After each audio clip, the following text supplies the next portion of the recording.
હરે રામ રામ રામ હરે હરે કૃષ્ણ હરિ બોલ જય શ્રી જય કૃષ્ણ શ્રી કૃષ્ણ. હરે હરે કૃષ્ણ. કૃષ્ણ જય શ્રી કૃષ્ણ દંડવત પ્રણામ પ્રભુજી. દરરોજ શ્રી પ્રણામ કૃષ્ણ. માતાજી. હરે હરે કૃષ્ણ. કૃષ્ણ.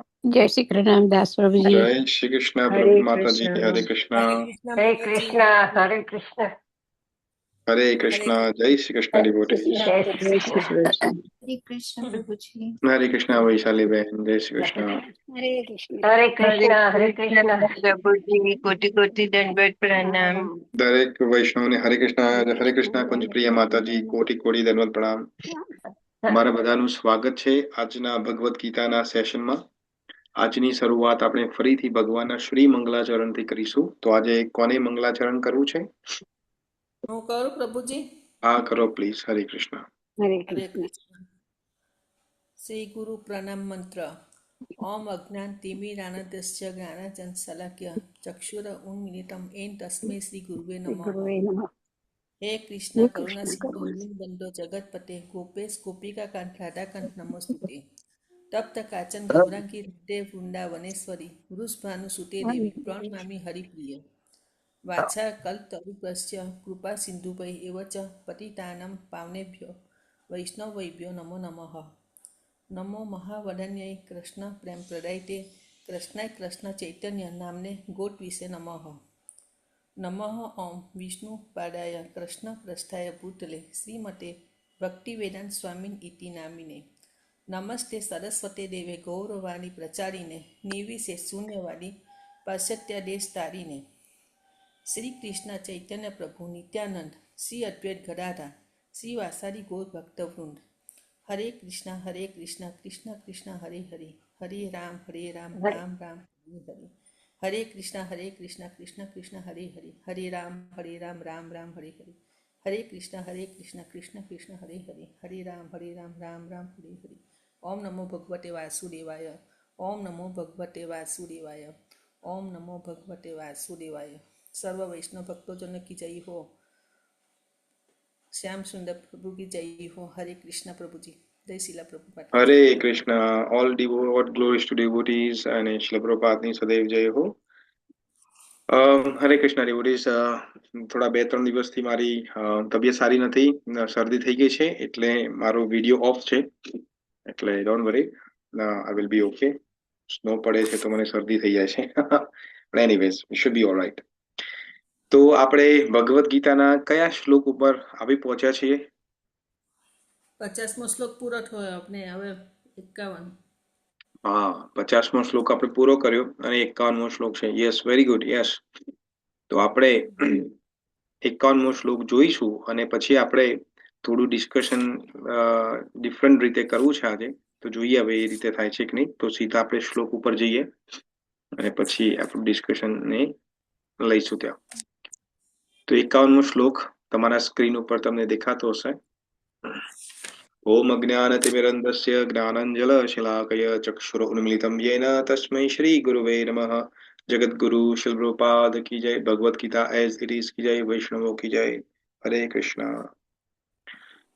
તો 51મો શ્લોક તમારા સ્ક્રીન ઉપર છે અને 51મો શ્લોક આ રીતે છે. તો ભગવાન કૃષ્ણએ કન્ટિન્યુઅસ બોલવાનું ચાલુ રાખ્યું છે અને 51મા શ્લોકમાં શું બોલે છે? તો ભગવાન કહે છે કર્મજમ બુદ્ધિયુક્તા હિ ફલમ ત્યક્ત્વા મનીષિણઃ જન્મ બંધન વિનિર્મુક્તાઃ પદમ ગચ્છત્ય અનામયમ.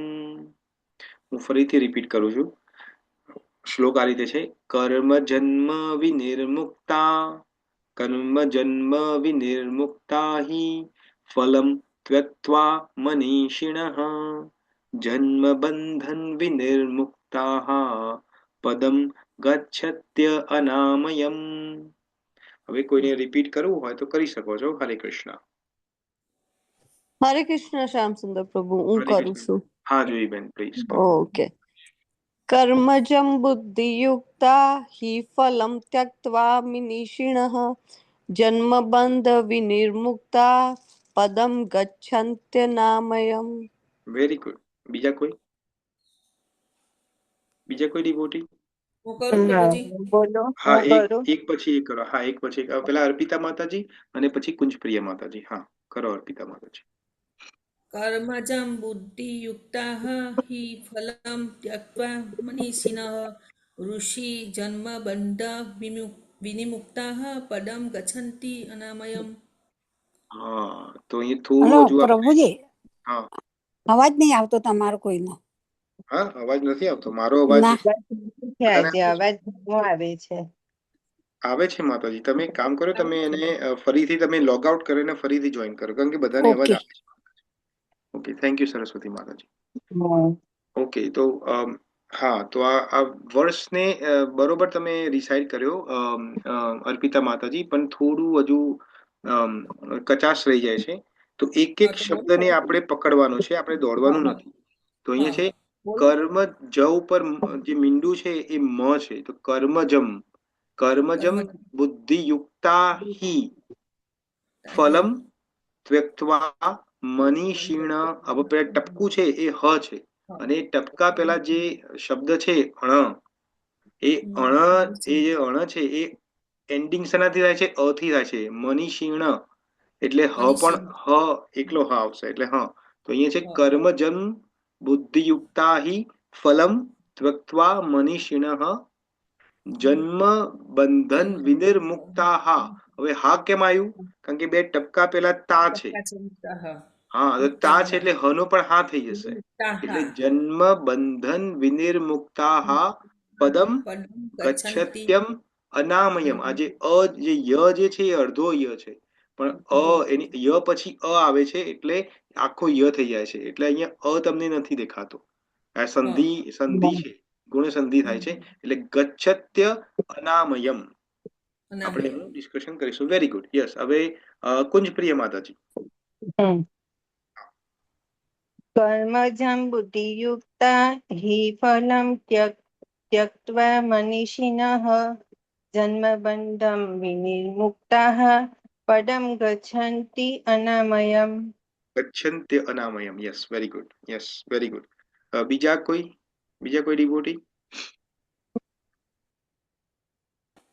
હું કરું છું. હા, પ્લીઝ કરો રશ્મિબેન.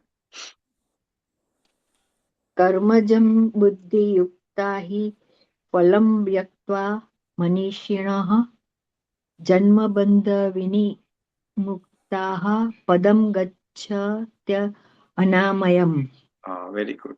તો જો આ જન્મ બંધન જે છે, જન્મ બંધન વિનિર્મુક્તા, તો આ જે વિની અને પછી મુ ઉપર જે રેફ છે એ ર છે, અડધો ર છે.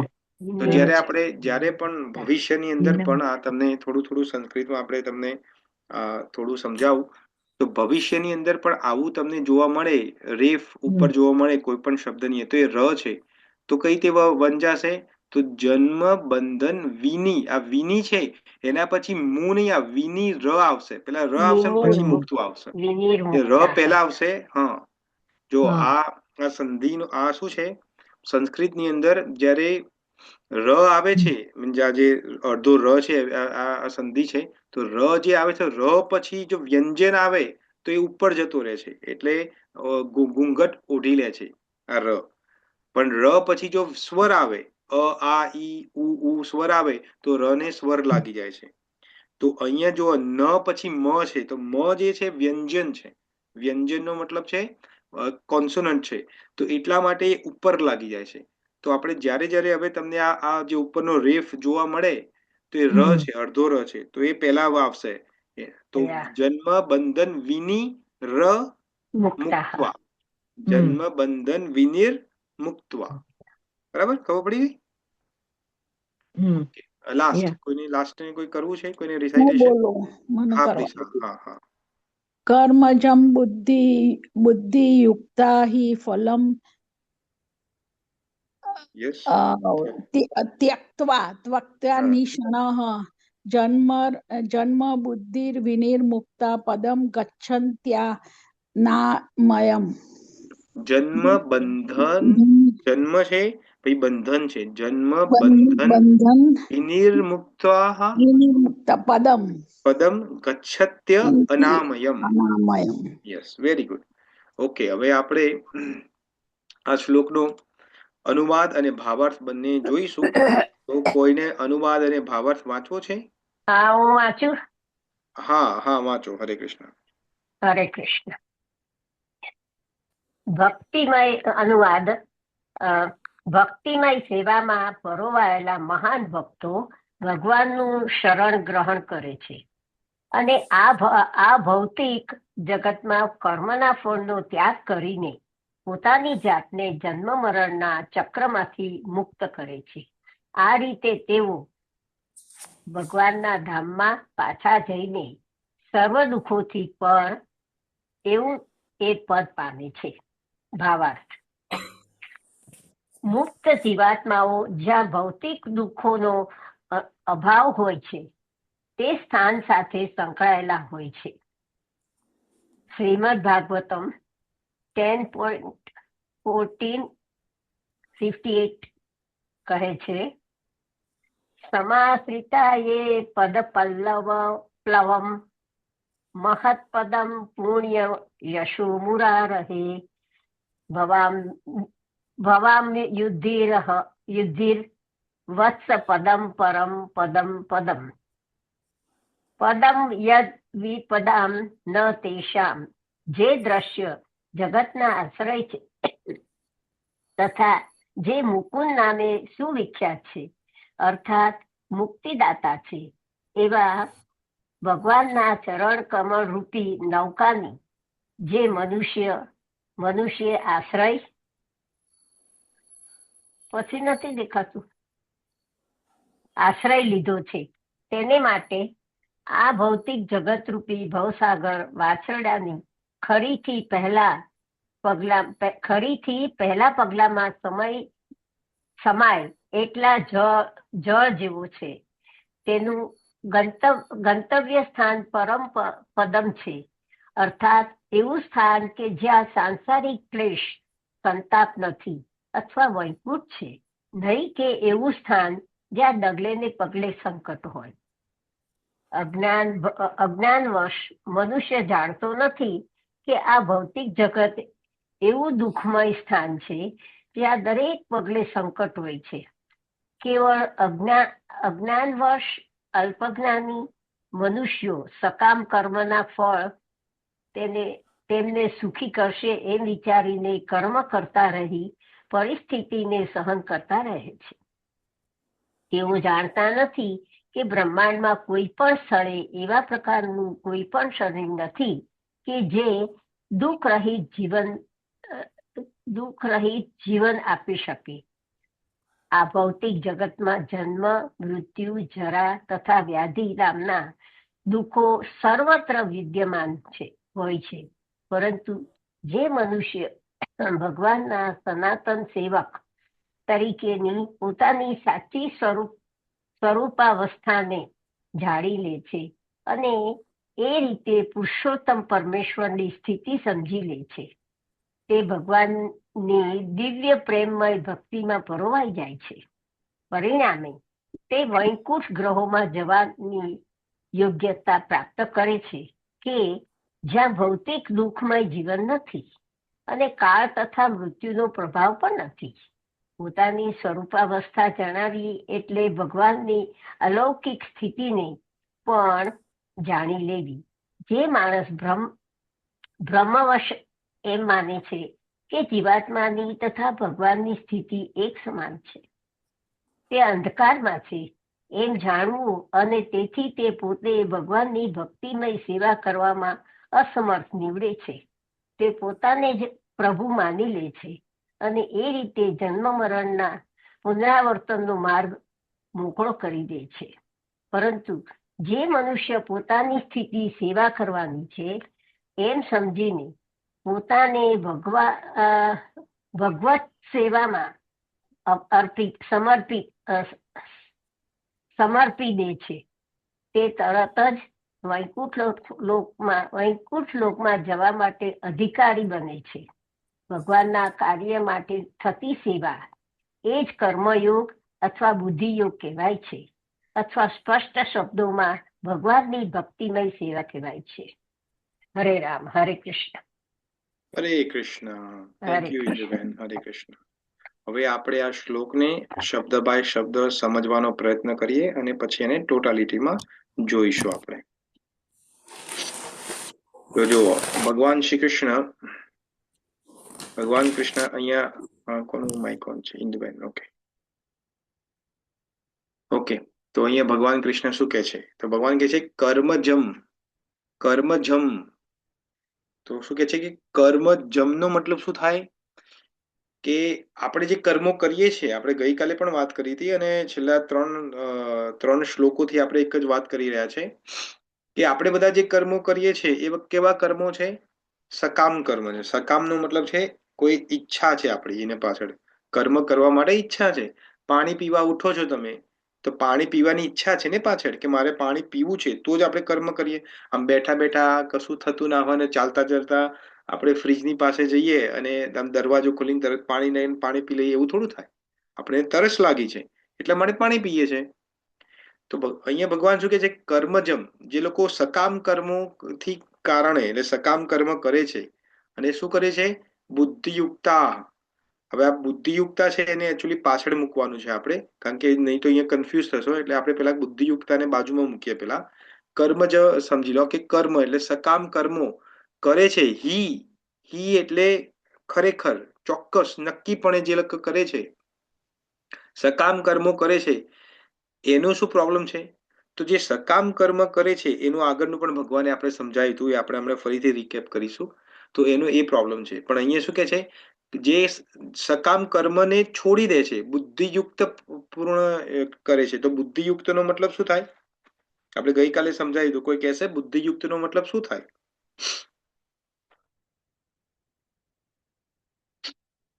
કોઈ કહેશે બુદ્ધિયુક્ત નો શું મતલબ થાય? ભગવાન માટે થતું કાર્ય. ભગવાન બુદ્ધિ બુદ્ધિમાં જોડાયેલા. બુદ્ધિમાં જોડાયેલા. અચ્છા. ભક્તિથી ભક્તિયુક્ત કર્મ કરે. બુદ્ધિયુક્ત જે એટલે કાર્ય વ્યવસાયિક ભક્તિ માટે કરીએ તેને આ બુદ્ધિ યોગ કહેવાય. કયો યોગ કહેવાય કુંજપ્રિય માતાજી? બુદ્ધિ યોગ કે કર્મ યોગ. પણ બુદ્ધિ યોગ એટલે શું? ભક્તિયુક્તથી જે કર્મ કરવું, પાપ અને પુણ્ય છોડીને કરવું, એને રાગ અને દ્વેષ પણ છોડીને કરવું, તેને ભક્તિયુક્ત કહેવાય છે. Yes, very good. યસ. તો ગઈકાલે મેં તમને સમજાવ્યું હતું કે ભક્તિ યોગ અને બુદ્ધિ યોગ બંને એક જ છે. પણ અત્યારે અહીંયા ભક્તિની વાત નથી કરતા ભગવાન, અહીંયા બુદ્ધિની વાત કરે છે. પણ જ્યારે આગળ જઈશું આગળના ચેપ્ટર્સમાં, 12મા ચેપ્ટરમાં, ત્યાં પછી બુદ્ધિ નહીં આવે.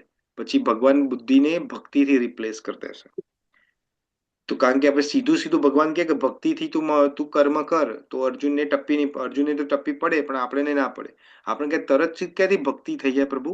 કારણ કે અમે તો બધા કર્મો તો બુદ્ધિથી કરીએ છીએ. એટલે ભગવાન કે એક કામ કરો, અત્યારે બુદ્ધિને રાખો ત્યાં. બુદ્ધિનો મતલબ છે સમત્વ, સમતા, બેલેન્સ. રાગ અને દ્વેષ રહિત જે કર્મ કરવામાં આવે છે એને બુદ્ધિ યોગ કહેવાય છે. અને એ જ ભક્તિ યોગ છે. ભક્તિમાં પણ એવું છે, ભક્તિ યોગ થોડું એડવાન્સ છે, કારણ કે ભક્તિ યોગની અંદર ભગવાનનો પ્રેમ પ્રાપ્ત કરવો એક ગોલ છે. જ્યારે બુદ્ધિની અંદર શું ગોલ છે? કે સમત્વ બુદ્ધિ રાખવી, સમદ્રષ્ટિ રાખવી, રાગ અને દ્વેષ રહિત રાખવી. એટલે આમાં થોડું ડિફરન્સ છે, પણ બહુ કોઈ એવો મોટો એવો ડિફરન્સ નથી કે આપણને સમજો. આપણે સમજવું છે કે ભગવાન શું કહે છે કે જે કર્મ સકામ કર્મ કરે છે એ લોકો અને જે બુદ્ધિપૂર્ણ એટલે ક્ષમતા રહિત કામ કરે છે, એમાં ફરક શું છે? તો કે છે કે એ લોકો શું કરે છે? ફલમ એટલે એનું જે ફળ આવે છે, જે ફળ પ્રાપ્ત થાય છે, શું કે ત્યક્ત્વા, ત્યજી દે છે. અને એવા લોકોને શું કીધું છે? મનીષિણ કીધું છે. મનીષિણનો મતલબ શું છે? જ્ઞાની, ભક્ત. એને જ કહેવાય. જ્ઞાની હોય કે ભક્ત હોય એ શું કરે? જ્ઞાની હોય એ પોતાના બુદ્ધિનો ઉપયોગ કરે, અને ભક્ત હોય એ બુદ્ધિને ભગવાનને સરેન્ડર કરી દે. આમાં આટલો ફરક છે. તો મનીષિણનો મતલબ અહીંયા તમે બંને લઈ શકો છો. ભગવાનના ભક્ત પણ લઈ શકો છો અને જ્ઞાની પણ લઈ શકો છો. તો આપણે અહીંયા શું સમજવાનું છે? પહેલું જે પદ છે એમાં કે જે સકામ કર્મો કરે છે એના કરતા જે બુદ્ધિયુક્ત જે કામ કરે છે, એ બુદ્ધિપૂર્વક કામ કરે છે, જે ક્ષમતા સાથે કામ કરે છે, એ લોકો જે ફળ, કારણ કે કર્મ કરશો તો ફળ તો આવવાનું જ છે, તો એ ફળને ત્યજી દે છે. ને એવા લોકોને ભગવાને મનીષિણ કીધું છે, જ્ઞાની કીધું છે, ભક્ત કીધું છે. પછી શું કહે છે બીજા પદમાં? ભગવાન કહે છે એનાથી શું થાય, આવું કરવાથી શું પ્રાપ્ત થાય? તો ભગવાન કહે છે કે જન્મ બંધન વિનિર્મુક્તાહ, જન્મ અને બંધનથી વિનિર્મુક્તા એટલે છૂટી જાય છે. એટલે એને આપણે ગુજરાતીમાં કહીએ લિબરેશન, આપણે કહીએ ને મુક્તિ, તો મુક્તિ થઈ જાય છે એનું. હા, જન્મ બંધન વિનિર્મુક્તાહ. અને પછી શું કે છે? હવે મુક્તિ તો થઈ જાય, પણ પછી શું થાય? કારણ કે જે લોકો પાપ અને પુણ્ય કરે છે એનું ડેસ્ટિનેશન તો આપણને ખબર છે કે પુણ્ય કરે તો સ્વર્ગમાં જાય, પાપ કરે તો નર્કમાં જાય, આપણને બધું ખબર. પણ આ જે લોકો કર્મનું ફળ જ ત્યજી દે છે એ લોકોનું ડેસ્ટિનેશન શું છે? તો ભગવાન કહે છે પદમ ગચ્છત્ય અનામયમ. પદમ એટલે પ્રાપ્ત થવું. ગચ્છત્યમ, ગચ્છત્યમનો બે મતલબ થાય છે. ગચ્છત્યનો મતલબ જાય પણ છે અને ગતિ કરે છે. એનો મતલબ એવું પણ થાય કે એ તરફ ગતિ કરે. કઈ બાજુ ગતિ કરે છે? અનામયમ. અનામયમ નો મતલબ અહીંયા શ્રીલ પ્રભુપાદે કલેશ રહિત કીધું છે, પણ એકચ્યુઅલી અનામયમ નો એક બીજો પણ મતલબ છે અને એને આપણે નિર્ગુણ અવસ્થા કીધી છે. નિર્ગુણ અવસ્થા એટલે શું એ બધું આપણે સમજીશું આજે, રાઈટ? તો ફરીથી આને રિકેપ કરીએ આપણે અને પછી આપણે ડિટેલમાં શ્લોકને સમજીએ. તો ભગવાન શું કે છે? કર્મજમ, તો જે સકામ કર્મ જે કરે છે એના કરતા જે બુદ્ધિયુક્ત, જે મનીષિણ એટલે જે જ્ઞાની છે એ બુદ્ધિયુક્ત કામ કરે છે. તો એ લોકો શું કરે છે? આ સકામ કર્મના જે ફળ છે એને ત્યજી દે છે. ભગવાન અહીંયા એવું કે છે. હવે જો સંસ્કૃતની અંદર છે ને, જેમાં આપણે ઇંગ્લિશ છે, તો ઇંગ્લિશની અંદર એક વાક્યનું સિન્ટેક્સ હોય. સિન્ટેક્સનો મતલબ છે કે એક ફોર્મેટ હોય કે પેલા કર્તા આવે, પછી સબ્જેક્ટ આવે, સોરી, પછી વર્બ આવે અને પછી ઓબ્જેક્ટ આવે. કર્તા એટલે જે કર્મનો કરનારો છે એ આવે, અને પછી જે તમારું વર્બ હોય જે એ આવે, અને પછી એ વર્બની જે અસર જેના ઉપર થાય એને ઓબ્જેક્ટ કહેવાય.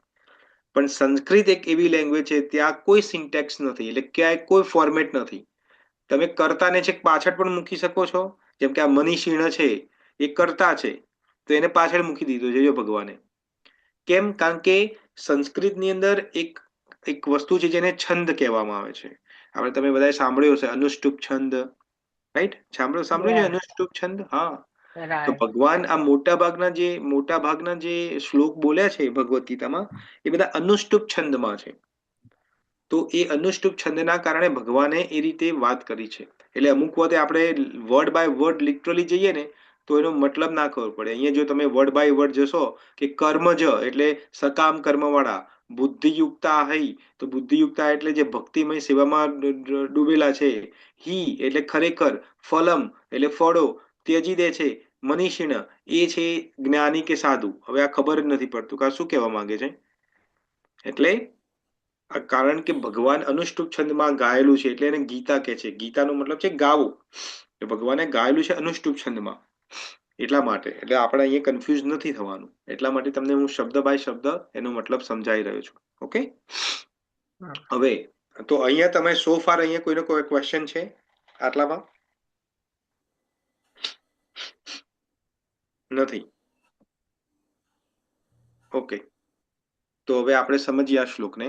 તો આ સમજીએ એ પહેલા આપણે શ્લોકને ગઈકાલે આપણે થોડું રિકેપ કર્યું હતું, તો કોઈ રિકેપ કરી આપશે કે 48મો શ્લોક, 39મો શ્લોક, 50મો શ્લોક અને 51મો શ્લોક, આ ત્રણેય શ્લોકમાં ડિફરન્સ શું છે અને એને સિમિલારિટી શું છે? એટલે ચારેય શ્લોકમાં એક કઈ વસ્તુની વાત કરે છે ભગવાન અને ડિફરન્સ ક્યાં છે? કોઈ કહેશે? આપણે ગઈકાલે વાત કરી હતી એના વિશે. કોઈને યાદ છે? કર્મ અને કર્મયોગ બંને જુદા છે. કર્મ અને કર્મયોગ જુદા છે. Okay, very good. ને શું જુદા છે? કર્મ અને કર્મયોગમાં શું ફરક છે? કર્મ કરો પણ ત્યારે ફળની આશા રાખતા હોય છે, જ્યારે કર્મયોગમાં ફળની આશા નથી હોતી. ના, એવું તો આપણે કે વાત નથી કરી. ફળની આશાની તો વાત જ નથી કરી. એમાં એવું છે, કર્મ એટલે કર્મ પર તમારો અધિકાર છે, એના ફળ જે મળશે એના ઉપર કોઈ અધિકાર નથી. અને કર્મયોગ એટલે પોતાના કર્તવ્ય દ્વારા બીજાના અધિકારનું રક્ષણ કરવું, અને જે કર્મનું ફળ આવે છે એમાં પછી આસક્તિ નહીં રાખવાની. હા યસ, આ હા. ઈચ્છા છે ને એને ત્યજી દો તમે પણ, ઇન્દુબેન. હા આ બરાબર. ઈચ્છા શબ્દને જ ત્યજી દો તમે. કારણ કે હમ. ઈચ્છા વગર તો કોઈ કર્મ કરવાનું નથી. હજુ આપણે બધા પેલા શું કહેવાય, ભગવાનના શુદ્ધ ભક્ત નથી બની ગયા કે આપણે ઈચ્છા વગર કશું કર્મ કરીએ, રાઈટ? આપણે ઈચ્છા વગર તો ઊભા પણ નથી હમ. થતા પથારીમાંથી, હમ. રાઈટ? તો ઈચ્છા તો બરાબર. રહેવાની જ છે. ઈચ્છા તો જ્યાં સુધી તમે, હા, તમે એક સ્ટેજ ઉપર જ્યારે આવી જશો ત્યારે ઈચ્છા પછી ઓટોમેટિક ખરી જશે. પણ જ્યાં સુધી સ્ટેજ ના આવે ત્યાંની ઈચ્છા તો છે જ. તો ઈચ્છાને તો હમ. રાખવાની જ છે. પણ ઈચ્છા જ્યારે ઈચ્છા કરીને કર્મ કરો છો અને પછી એ કર્મનું ફળ આવે છે, એમાંથી તમારી આસક્તિને દૂર કરવાની છે. એ પહેલું હમ. સ્ટેપ છે આપણું. પછી ઈચ્છા ઓટોમેટિક, જેમ આસક્તિને જેમ તમે ડેવલપ કરશો, તમારું પ્રેક્ટિસમાં મૂકશો તમે ધીમે ધીમે. આજે એક કર્મમાં એવું ટ્રાય કર્યો, કાલે 2 કર્મમાં ટ્રાય કર્યો, મહિનામાં એવા 50 કર્મમાં ટ્રાય કર્યો. જે આસક્તિ નથી, કર્મ કરી દીધું અને ફળ આવે એને એક્સેપ્ટ કરી લીધું. તો હવે આ સ્ટેજ આવતા આવતા આવતા તમારું વર્ષ, 2 વર્ષ, 5 વર્ષ, ડિપેન્ડ તમારી કેવી પ્રોગ્રેસ છે. એક ટાઈમ એવો આવશે કે તમને કર્મ તમે કરશો પણ તમને ઈચ્છા પણ નહીં હોય એવું કે મારા પ્રાપ્ત કરવું છે, અને આવશે તો તમને એની અંદર તમે નિર્લેપ નહીં થાવ.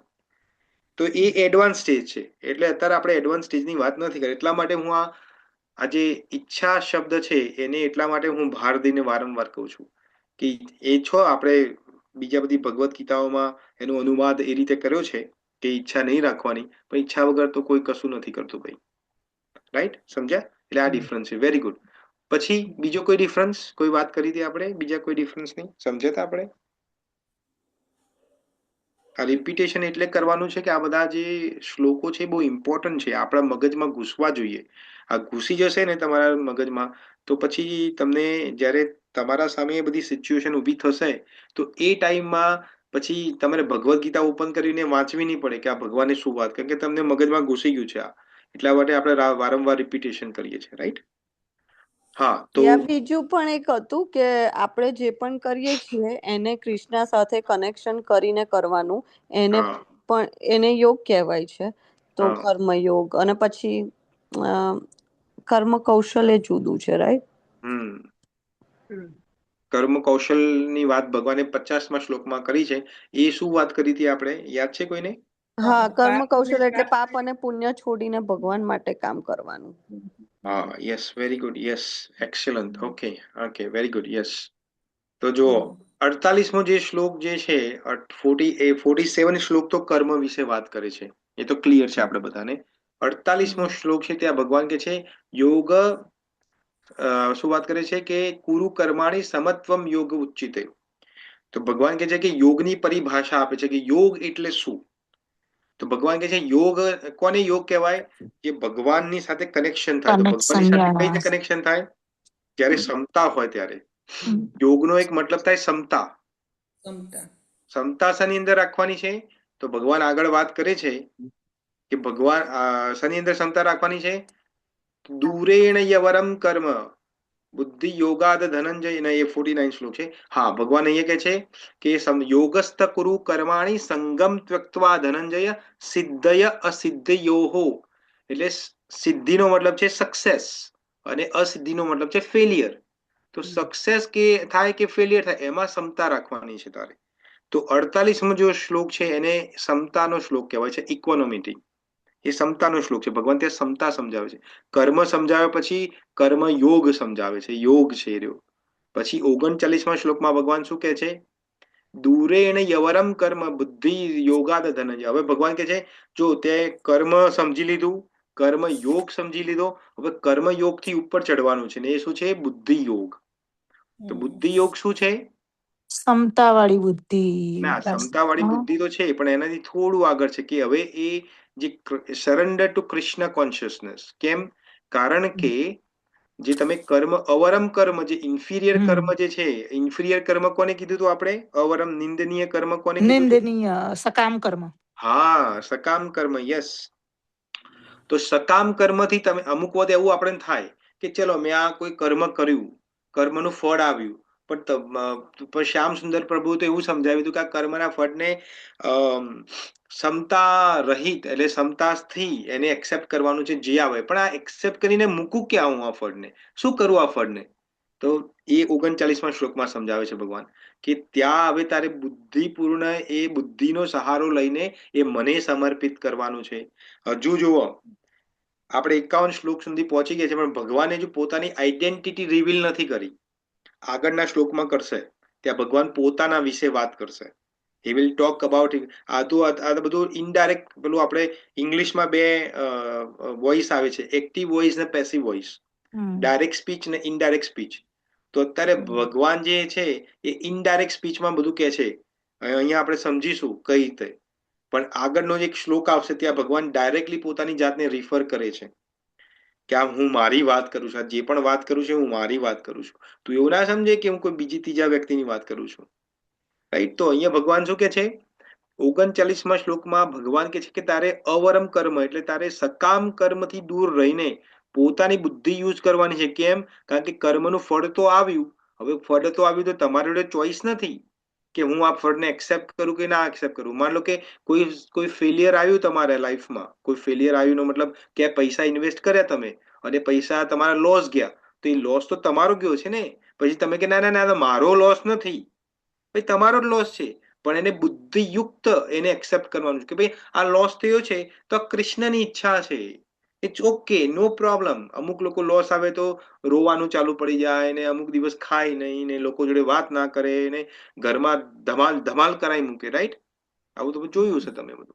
પણ આપણે અહીંયા ક્ષમતા રાખવાની છે કે ઓકે, નો પ્રોબ્લેમ, અહીંયા લોસ ગયો છે, કૃષ્ણની ઈચ્છા, આ કર્મનું ફળ છે, મારે એને એક્સેપ્ટ કરવાનું છે અને કૃષ્ણ સમર્પિત કરવાનું છે. ઓકે, એઝ કૃષ્ણ ઈચ્છા. તો એ 49માં વાત કરે છે. પછી 50 જે કાલે આપણે વાત કરી હતી એમાં શું વાત કરે છે? તો 50 ની અંદર કર્મ કૌશલની વાત કરે છે. કર્મ કૌશલનો મતલબ શું થાય?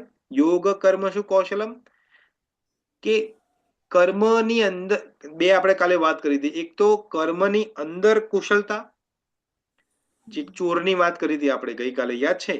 કે કોઈ વ્યક્તિ ચોરી કરે તો કે મારે કર્મને એ રીતે કૌશલપૂર્વક એટલું સ્કિલપૂર્વક કરવાનું છે ને, એની વાત નથી કરતા ભગવાન. તમે ખાવાનું બનાવતા હોય, ખાવાનું બનાવો, રસોઈ બનાવો, તો કોઈ માતાજી બહુ સારું બનાવતી હોય, બહુ સુંદર એનું ટેસ્ટી ખાવાનું બનતું, અમુક માતાજીનું એવરેજ હોય અને અમુક માતાજીનો બિચારા એનો હસબન્ડ પણ ના ખાવા માંગતું હોય. રાઈટ? બની શકે એવું. તો હા, એવું બને, આપણે થાય એવું. એ બિચારીએ કદી કરી ના હોય, રાઈટ? પિયરમાં કદી મમ્મીએ ગ્લાસ પણ ઉપાડ્યો ના હોય ને અહીંયા કરવું પડે, તો હવે શું કરે? એટલે કરવું પડે એને. તો ભગવાન એવું નથી કહેતા કે તારું જે કર્મ જે છે એને એટલું સ્કિલપૂર્વક કર કે ખાવાનું તો ટેસ્ટી જ બનવું જોઈએ. ના, ભગવાન એવું નથી કહેતા. ભગવાન અહીંયા શું કહે છે? યોગ કર્મ કૌશલમ, કે જે કર્મ કરે છે એને તું મારી જોડે જોઈન્ટ કરી દે, કનેક્ટ વિથ મી. તો એ યોગનું કર્મ, એ કર્મનું યોગ કૌશલ છે, એને યોગ કીધો ભગવાને.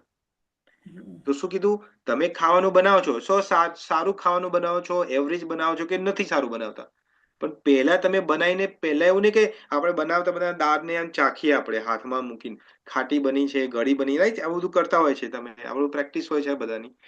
તો આ નથી કરવાનું. કેમ નથી કરવાનું? કારણ કે એ તમે કરશો તો એ તમારું એઠું થઈ ગયું. હવે તમે ભગવાનને ધરાઈ નહીં શકો એ વસ્તુ. તો જે તમે જે બનાવો છો જમવાનું, જે બને પહેલા ભગવાનને ઓફર કરો.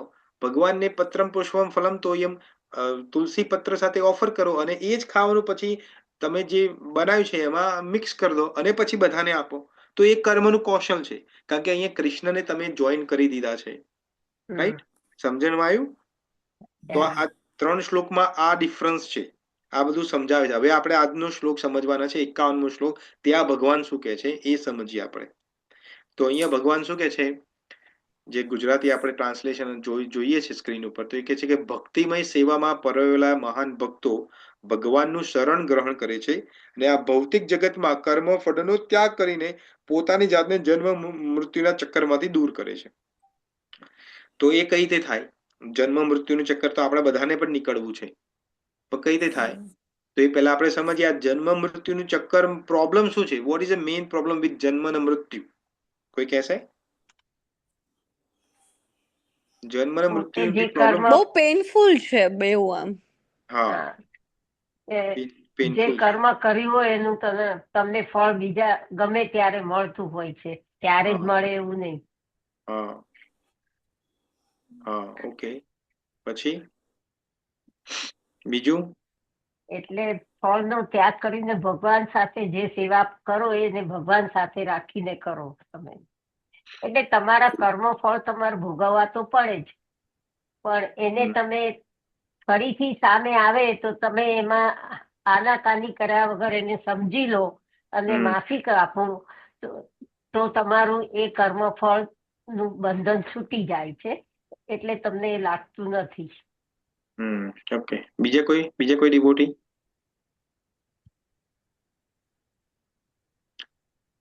જન્મ બંધનમાં પ્રોબ્લેમ શું છે? દુઃખ જ દુઃખ છે જન્મ મૃત્યુના ચક્કરમાં. ને દુઃખ કેવી રીતનું દુઃખ છે? એક્સપ્લેન કરશો થોડું? શું દુઃખ છે જન્મ મૃત્યુમાં?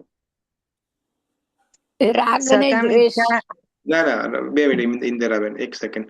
કુંજ પ્રિય માતાજી, હા, શું પ્રોબ્લેમ છે? કારણ કે આપણે સકામ કર્મ કરીએ છીએ, ફળની ઈચ્છા રાખીને કરીએ છીએ, એટલે આ ભૌતિક જગતમાં આપણે દુઃખ જ મળે છે. અચ્છા, ઓકે. અચ્છા, હા, ઇન્દિરાબેન, તમે શું કહેતા હતા? રાગ અને દ્વેષ થી જે કર્મ ઉભા થાય છે એમાંથી આપણે પાપ અને પુણ્ય કમાઈએ છીએ, અને એ કર્મ બધા સકામ કર્મ છે, અને તેથી આપણને ઘણી વખત સ્વર્ગ નર્ક ને પૃથ્વી એ રીતે આવત જાવત ચાલુ રહે છે. એટલે જન્મ મૃત્યુનું ચક્કર ચાલુ રહેતું હોય છે. આપણે અમુક વધે હોય કે આપણે પ્રશ્ન, મેં ઘણી વાર કીધું કે પ્રશ્ન આપણે સમજી નથી શકતા ને એટલે જવાબ પછી ખોટો જ આવે. મેં એવું કીધું કે જન્મ મૃત્યુમાં પ્રોબ્લેમ શું છે? હવે તમે સકામ કર્મ ને બધામાં પહોંચી ગયા છો.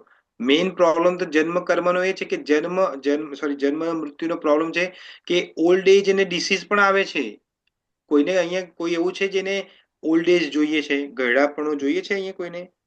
ના, એ તો કોઈને ના ગમે. અને કોઈને એવું છે કે જેને રોગ જોઈએ છે કે ભાઈ મને ના, આ કેન્સર થાય કે મને આ થાય કે તે થાય, એવું છે અહીંયા કોઈ એવું? ના. હા, તો જન્મ મૃત્યુનો પ્રોબ્લેમ આ જ છે કે ઓલ્ડ એજ ને ડિસીઝ પણ એની જોડે જોડે આવે છે. સમજ્યા? સકામ જરા કર્મ ને ને બધું તો વ્યાધિ. બરોબર છે, એ તો થવાનું જ છે, પણ મેઇન પ્રોબ્લેમ તો આ જ છે આપણો. હવે જો, જરા ને વ્યાધિ આવ્યા કરે. હા, જન્મ મૃત્યુ જરા વ્યાધિ છે, અને એની સાથે સાથે બીજા મલ્ટી ફિયરિયસ મિઝરી પણ આવે છે, જેને આધ્યાત્મિક પ્રોબ્લેમ કીધો છે. કયો? 3 ફોલ્ડ મિઝરી જે આપણે જોઈએ છે, આધ્યાત્મિકા અને કઈ છે બીજી? એક છે આધ્યાત્મિક, આદિ ભૌતિક, આદિ દૈવિક અને આધ્યાત્મિક. યસ. આધ્યાત્મિક. હા, તો એ પણ એની સાથે સાથે આવે છે. એટલે આ જન્મ મૃત્યુમાં આ બધું પ્રોબ્લેમ જ ઉભા છે. તો ભગવાન અહીંયા શું આપણે સમજાવે છે કે જુઓ ભાઈ, પ્રોબ્લેમ તો જન્મ મૃત્યુ છે જ, અને એ બિગ પ્રોબ્લેમ છે. અને બીજો પ્રોબ્લેમ શું છે? આ માયા છે ને, એ તમને બાંધે છે, બહુ બિવિલ્ડર કરે છે તમને. કારણ કે માયા શું કરે છે? દેહાત્મ બુદ્ધિ, આપણી જે બુદ્ધિ જે છે મોટા ભાગની, આપણા બધાની, મારી પણ દેહાત્મ બુદ્ધિ છે આપણી, કે આપણને વારંવાર એવું નથી લાગતું કે આઈ એમ અ ઇટર્નલ સર્વન્ટ ઓફ કૃષ્ણ. આપણે એમ લાગે આ બોડી મારી છે, આ માઇન્ડ મારું છે, આ બુદ્ધિ મારી છે. તમે કોઈ ખાવાનું સારું બન્યું હોય અને ઘરે આવીને પતિ પૂછે, ઓહો, આજે તો બહુ સુંદર ખાવાનું બન્યું છે. મેં બનાવ્યું છે, હું રોજ ખાવાનું સારું બનાવું છું, રાઈટ? એવું થાય ને. એટલે હું કરું છું, મારી બોડી છે, મારી બુદ્ધિ છે. તો આ જે માયા જે છે એ દેહાત્મિકા રીતે બુદ્ધિ આપણે યુઝ કરીએ છીએ, એ રીતે બાંધે છે, ફોલ્સ આઈડેન્ટિફિકેશન કરે છે. પ્લસ આપણે રિબિલિએશન નેચર છે આપણો. આપણે કૃષ્ણ સાથે રેબલ કર્યું છે, એટલે વિરોધ પ્રદર્શન કર્યું છે કે ના, મારે તો મજા કરવી છે. I don't accept your lordship. મારે તો સેન્સ ગ્રેટિફિકેશન કરવું છે. એટલા માટે આપણે નિત્યબદ્ધ સ્ટેટમાં છીએ, આપણે ઓલવેઝ કન્ડિશન સોલમાં છીએ. તો આ માયા એનો ફાયદો ઉઠાવે છે. પછી આપણે જે મિથ્યા સુખ હોય છે, ઇલ્યુઝનરી હેપીનેસ, આપણે લાગે કે સેન્સ ગ્રેટિફિકેશન જ પરફેક્ટ સુખ છે. તમે જોયું છે, તમે બધાને એક આ અનુભવ હશે, કોઈને ખરજવું થયું છે અહીંયા? એ મારા ફાધર ને થયું તો મને ખબર છે. હા, ફાધર ને થયું હતું. ઓકે. સખત થયું હતું. હવે ખરજવામાં જેને થયું હોય કે જેને જોયું હોય, જોજો, ખરજવાનો મેઇન પ્રોબ્લેમ શું છે ખબર છે? 24 કલાક હત્યા જ હોય, ખંજવાળ્યા કરે. હા, હવે ત્યાં એમને ખંજવાળે બહુ સુખ થાય, સુખ પ્રાપ્ત થાય, પણ જેટલું ખંજવાળે ને એટલું જ પછી લાય ભરે રાત્રે. તમે આ જોયેલું હશે કોઈને? અનુભવ છે. હા, તો એ જન્મ મૃત્યુ જે છે એ ખરજવા જેવું છે. ખબર પડી? ખરજવા જેવું એટલે તમને ત્યાં ખંજવાળવાની બહુ મજા આવે.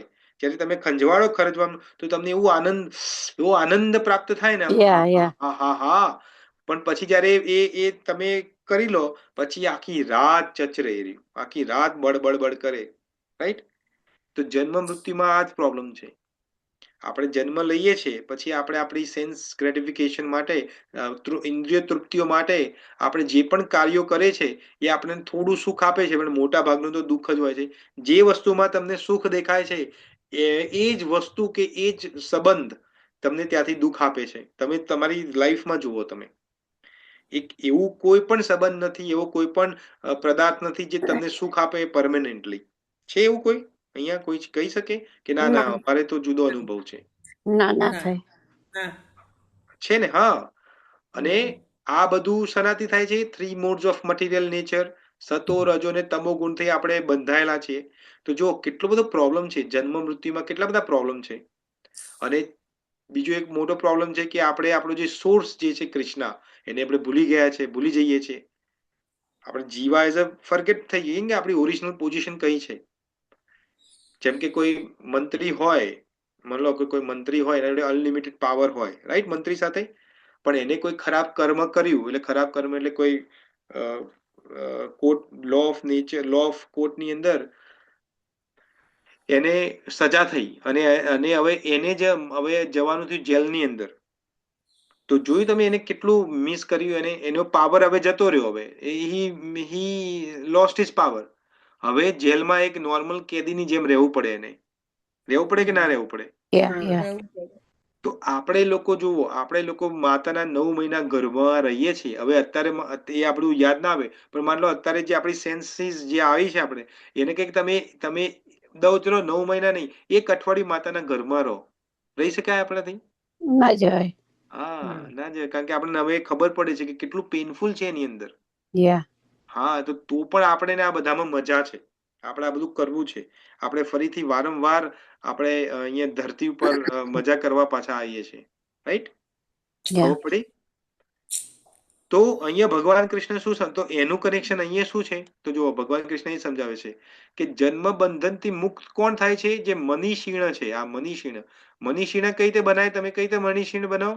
જ્યારે તમે કર્મ જે કરો, જે સકામ, પેલો તો સકામ કર્મ કરવાના નથી, પ્લસ જે પણ કર્મ કર્યા છે એને બુદ્ધિયુક્ત, એને ફલમ ત્યક્ત્વા, એને છોડી દેવાના છે.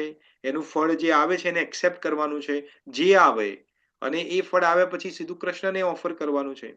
એક્ઝામ્પલ છે, તમે ખેડૂત, આપણે બધા મોટા ભાગના લોકો ખેડૂત ફેમિલીથી હશે કે એટલીસ્ટ ખેતી કઈ રીતે થાય તમને જોઈ હશે, રાઈટ? તો માન લો ખેડૂત એ અને ખેડૂત બી, 2 પ્રકારના ખેડૂતો છે, એ અને બી.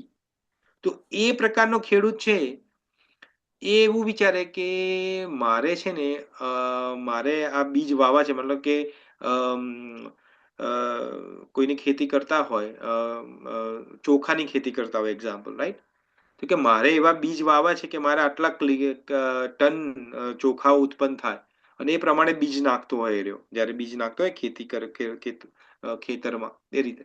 અને આ ખેડૂત બી જે છે એ કે મારે જે પણ આવે, મારે નિષ્કામ કર્મ કરવાનું છે. મારે ખાલી મારું કર્મ કરવાનું છે. એ કયું કર્મ કરવાનું છે? કે બીજ નાખવાનું કર્મ કરવાનું છે, અને જે પણ એનું જે પણ પ્રોસેસ થતી હોય.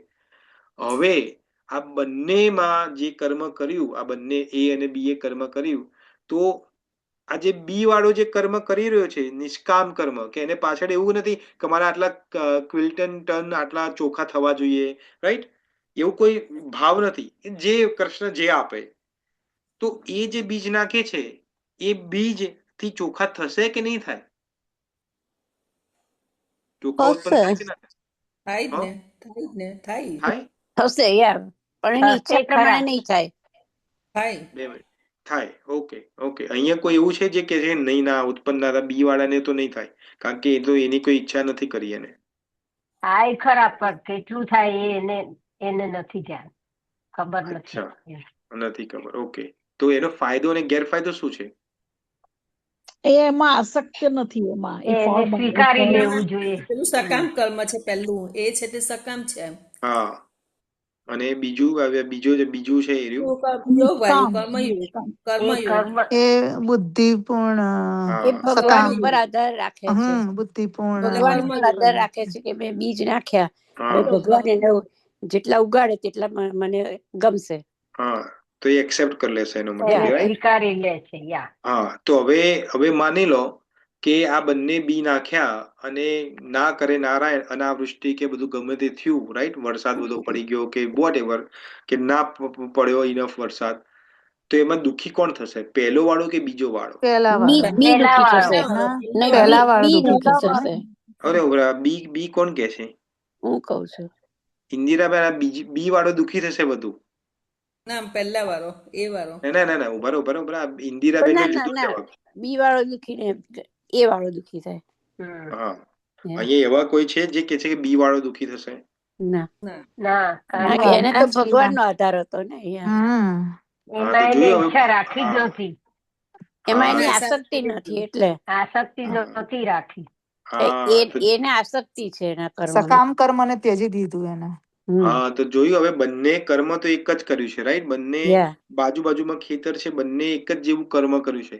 પેલા એ બીજ નાખ્યા છે, આને પણ બીજ નાખ્યા છે, પણ પ્રોબ્લેમ ડિફરન્સ ક્યાં છે કે પેલાને કન્ફર્મ છે કે ભાઈ મારે આટલા ટન ચોખા થવા જોઈએ, રાઈટ? જ્યારે આને છે કે જે પણ થાય, વોટ એવર હેપન્સ, કૃષ્ણના હાથમાં છે. હવે ભગવાન માન લો બને કે છે. અનાવૃષ્ટિ કે જે પણ થાય, મતલબ ઓછો વરસાદ પડ્યો, કારણ કે ચોખા માટે તો ઘણું બધું પાણી જોઈએ, તો ઓછો વરસાદ પડ્યો એક્ઝામ્પલ, અને પેલાના એટલું ફળ બંનેને, કારણ કે બંનેના ખેતર બાજુમાં છે, રાઈટ? તો બંનેને સિમિલર ફળ પ્રાપ્ત થયું છે. તો જે પહેલા વાળો છે રોવા માંડવાનું કે હાય, મેં આટલા પૈસા ઉધાર લીધા, મારે આટલું થયું નહીં, હું શું કરીને? બીજા વાળો કે જેવી કૃષ્ણની ઈચ્છા, કારણ કે મેં ફળ જયારે હું નાખતો હતો ત્યારે જ મેં કન્ફર્મ કર્યું હતું કે જે પણ ફ્રૂટ આવે એનું જે પણ આ કર્મનું જે રિઝલ્ટ આવે મને એક્સેપ્ટ છે, કૃષ્ણ જે પણ આપે, તો એને દુઃખ નથી. એટલે એનું મેન્ટલ સ્ટેટ કેવું છે? સીધું છે, દુઃખ વગરનું છે. જ્યારે આનું મેન્ટલ સ્ટેટ કેવું છે? દુઃખ વાળું. હા, તો ભગવાન કૃષ્ણ જે છે એ હા, તો ભગવાન કૃષ્ણ જે છે એ આઈ થિંક છઠ્ઠા ચેપ્ટરના 23મા શ્લોકમાં, let me go and check, ત્યાં ભગવાન કૃષ્ણ અહીંયા આ વાત કરે છે કે યોગનો એક બીજો મતલબ ભગવાન આપે છે. હા, જો આ રહ્યું, અહીંયા હું તમને બતાવું, અહીંયા કરું. યોગનો એક બીજો મતલબ ભગવાન સમજાવે છે કે યોગ એટલે શું. જો આ થોડું આપણે તમને એક્સ્ટ્રા તમને સમજવાનું છે. છઠ્ઠા ચેપ્ટરનો 20 થી 23મા શ્લોક છે, એમાં ભગવાન અહીંયા કે છે, તો અહીંયા શું કે છે, આ યોગનું એક ડેફિનેશન આપે છે. તમ વિદ્યાદુદખમ સંયોગ વિયોગમ યોગ સંયતમ. તો ભગવાન શું કે છે કે જે દુઃખ ઉપરથી ઉઠી જાય છે, જેને સુખ દુઃખથી ઉપર જે છે એ જ યોગ છે. જે સુખ અને દુઃખ થી ઉપર છે એને યોગ છે. કેમ એવું કીધું ભગવાન અહીંયા? સુખ દુઃખ થી ઉપર છે એને યોગ કેમ કીધો અહીંયા? શું કારણ છે? આપણે આગળ ભગવાને યોગની શું ડેફિનેશન સમજાવી હતી?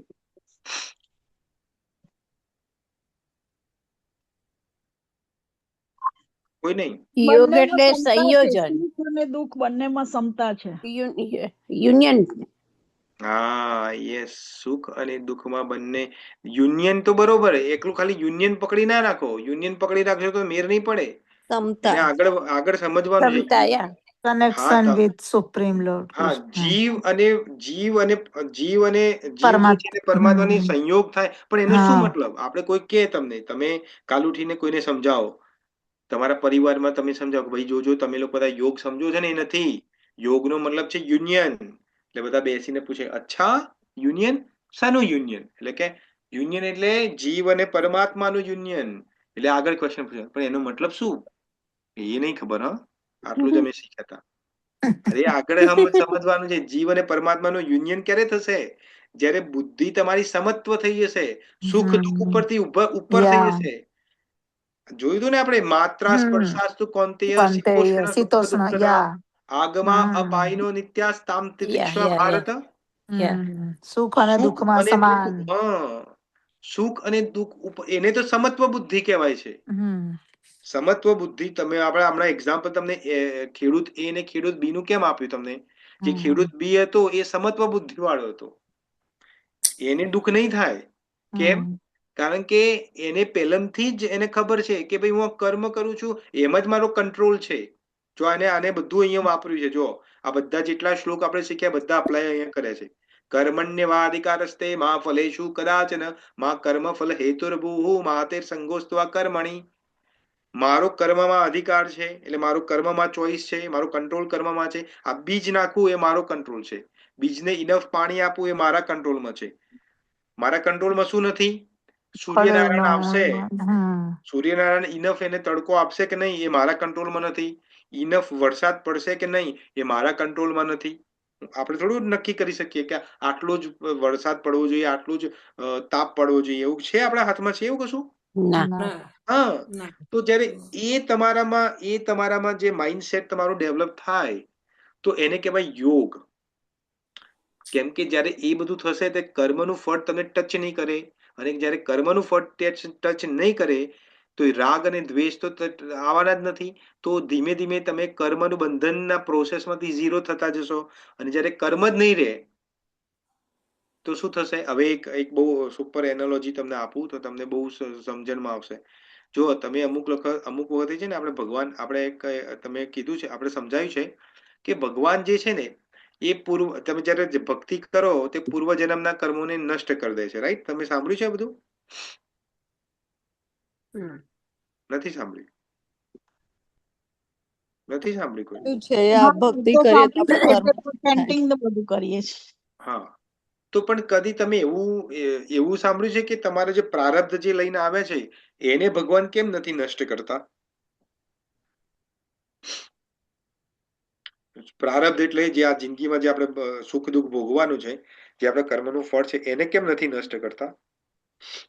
એવું કદી વિચાર્યું તમે? એ આપણે કરેલા કર્મોનો ભાગ છે, એ આપણે ભોગવવો જ પડે. ના, એવું નહીં. એ તો ભગવાન છે. ભગવાન તો ચાહે બધું કરી શકે છે. એવું થોડું છે. એ તો સુપ્રીમ છે, સ્વરાટ છે. એને કોણ?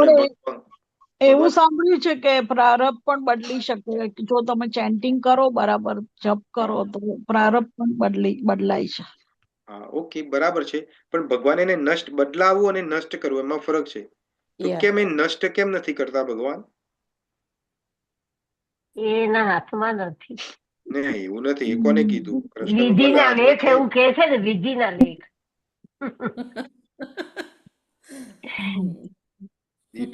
ભગવાનના હાથમાં તો બધું જ છે, તો વિધિ પણ બદલી છે, પણ વિધિ એ તમારા લેખ જે લખ્યા હોય એ વિધિ ઉપર તો ભગવાન છે ને.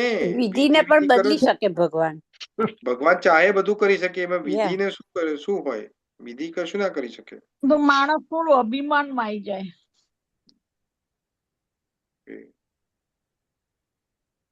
ઓકે, સારું. હવે હું જવાબ આપું. માણસ અભિમાનમાં, એવું નથી. જો આપણે લોકો જેટલા આ જીવતા છીએ અત્યારે, આપણે વાતો કરી રહ્યા છીએ બધું એટલા માટે છે કે આપણા કર્મનું ફળ હજુ ભોગવવાના બાકી છે. હવે ભગવાન કર્મનું ફળ જ બધું આ પ્રારબ્ધ ને બધાને ઝીરો કરી દે તો આપણે મરી જઈએ તરત ને તરત. કારણ કે હવે ભોગવવાનું બાકી ના રહ્યું ને. ના તો કોઈ જીવન ના રહે. હા, તો લોકો શું માને કે ના ના હો ભાઈ, જો ભક્તિ નહીં કરવાની નહીં તો સીધા મરી જશો. સમજ્યા? તમે ભક્તિ કરો, એવું કે ભાઈ કૃષ્ણની ભક્તિ નહીં કરવાની, કારણ કે કૃષ્ણની ભક્તિ કરશો તો સીધા કૃષ્ણ ટપકાઈ દેશે તમને. કારણ કે કૃષ્ણ બધા કર્મનું ફળને ઝીરો કરી દેશે, એટલે તમારા પ્રારબ્ધને પણ ઝીરો કરી દેશે. તો પ્રારબ્ધ જ નહીં હોય તો તમારું જીવવાનું તાત્પર્ય શું રહ્યું? આપણે બધા જીવીએ છીએ કેમ? કારણ કે આપણા જે પ્રારબ્ધમાં જે બધા કર્મો લઈને આવ્યા છે એનું ફળ આવવાનું છે હજુ, જે આવી ચૂક્યા છે. જે તમારા જેટલા ઉંમર જેટલી થઈ હશે, કોઈની 50 હશે, કોઈની 60 હશે, કોઈની 40 હશે, તો 40 વર્ષ સુધીની જે તમે જીવ્યા જિંદગી એ તમારા પ્રારબ્ધના કર્મના ફળના કારણે જીવ્યા છો. સમજ્યા? ને હજુ પણ જેટલું જીવશો એ પ્રારબ્ધનું, જે તમે એટીએમ માંથી પૈસા ઉપાડ્યા છે એ એટીએમ ના પૈસા હજુ તમારા જ્યાંથી ખર્ચી નહીં લો તમે ત્યાં સુધી તમારો શ્વાસ ચાલશે. જ્યારે ખર્ચી જશે બધા પૈસા જે ઉપાડે છે એટલે સીધું તમારું મૃત્યુ થઈ જશે. તો ભગવાન જો બધા જ કર્મોને ઝીરો કરી દે, ઇન્ક્લુડિંગ પ્રારબ્ધને, તો તમારું મૃત્યુ થઈ જાય. તો નહીં તો લોકો પછી કૃષ્ણની ભક્તિ ના કરે કે ના ના ના ના કૃષ્ણની ભક્તિ નહીં કરો ભાઈ, તીર તરત જ યમરાજ આઈને લઈ જશે, મરી જશો તમે. આ તો પ્રભુજી હા. આપણે નાના છોકરાઓ લાઈક જન્મે છે ને અમુક ટાઈમમાં મરી જાય છે કે કઈ એને ડિસીઝ ને એવું બધું થઈ જાય, તો એના વિશે શું કે એના લાઈક પ્રારંભ કર્મ એટલા હા તો માન લો કે તમે તો તમે તમારો $1,00,000 નું બેલેન્સ હોય તો તમે 10,000 ઉપાડીને લાયા છો કર્મો, એ લોકો બિચારા 100 કર્મ ઉપાડીને લાયા છે એટીએમ માંથી. એટલું સમજી લેવાનું, પ્રારબ્ધ એમનું એટલું જ હતું. 100 કર્મ જ ભોગવવાના. એક્ઝામ્પલ છે, એટલે not exactly as it is, પણ આ સમજવા માટે કે તમે લોભ વધુ હતો. તમે જેમ આપણે વેકેશનમાં અહીંયાથી ઇન્ડિયા ફરવા જઈએ તો કેવા પૈસા 5-10 લાખ રૂપિયા લઈને જઈએ ને અહીંયાથી, મજા કરીશું, બધી જગ્યાએ ફરવા જઈશું, રાઈટ? અમુક લોકો લોભિયા ના હોય તો અહીંયાથી ઇન્ડિયા જાય ને તો બિચારા બહુ લિમિટેડ પૈસા લઈને જાય. કેમ? કારણ કે એને છે કે ભાઈ મારે તો કૃષ્ણ ભક્તિ કરવાની, તો મારે તો વૃંદાવન જવું છે, ના જવું, બહુ ખર્ચ કરવાનો કોઈ જરૂર નથી. તો સિમિલરલી જે નાના છોકરાઓ મરી જાય છે કે કોઈ જેને અમુક ઉંમર સુધી મરી જાય છે અમુક, તો એટલું જ પ્રારબ્ધ લઈને આવ્યા હતા, એટલું જ વિથડ્રો કર્યા હતા એમને પૈસા. એટલે તમે વધુ, આપણે બધા જે અમુક 100 વર્ષો જીવે છે તો એ લોકોએ વધુ લોભ કર્યો છે અને વધુ વિથડ્રો કર્યા છે કે ના અમારે 100 વર્ષ સુધી જીવવું છે, એટલે બિચારા પછતાય છે અહીંયા પછી એટલું જીવીને, રાઈટ? હા, તો એટલા માટે જો, એટલે આ બધું કનેક્ટેડ છે. એટલે કે છે કે ભગવાન શું કે જન્મ બંધન વિનિર્મુક્તા પદમ ગચ્છતે અનામયમ. તો અનામયમ શું છે આપણે થોડું સમજીએ અને પછી આપણે પૂરું કરીએ. અનામયમ નો મતલબ એ છે, અહીંયા ભગવાન સમજાવે છે કે અનામયમ. તો ઘણી બધી જગ્યાએ ભગવાન સમજાવે છે, જેમ કે 14મા ચેપ્ટરના 6થા શ્લોકમાં પણ અનામયમ સમજાવ્યું છે.